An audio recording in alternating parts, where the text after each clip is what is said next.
بسم الله الرحمن الرحيم. سأل سائل بعذاب واقع للكافرين ليس له دافع من الله ذي المعارج تعرج الملائكة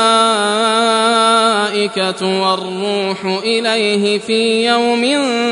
كان مقداره 50,000 سنة فاصبر صبرا جميلا إنهم يرونه بعيدا ونراه قريبا يوم تكون السماء كالمهل وتكون الجبال كالعهن ولا يسأل حميم حميما يبصرونهم يود المجرم لو يفتدي من عذاب يومئذ ببنيه وصاحبته وأخيه وفصيلته التي تؤويه ومن في الأرض جميعا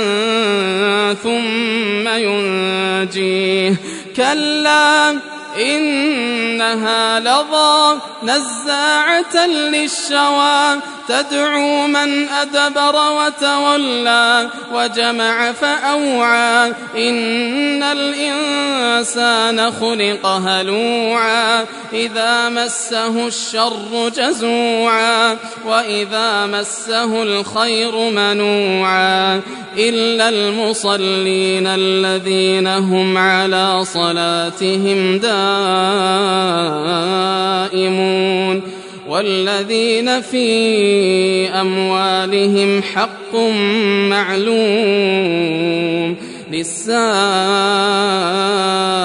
والمحروم والذين يصدقون بيوم الدين والذين هم من عذاب ربهم مشفقون إن عذاب ربهم غير مأمون والذين هم لفروجهم حافظون إلا على أزواجهم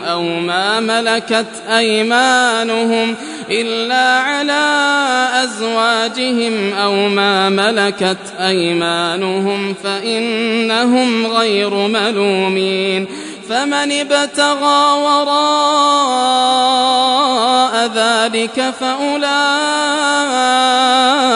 هم العادون والذين هم لأماناتهم وعهدهم راعون والذين هم بشهاداتهم قائمون والذين هم على صلاتهم يحافظون أولئك في جنات مكرمون فما للذين كفروا قبلك مهطعين عن اليمين وعن الشمال عزين أيطمع كل امرئ منهم أن يدخل جنة نعيم كلا إنا خلقناهم مما يعلمون فلا أقسم برب المشارق والمغارب إنا لقادرون على أن نبدل خيرا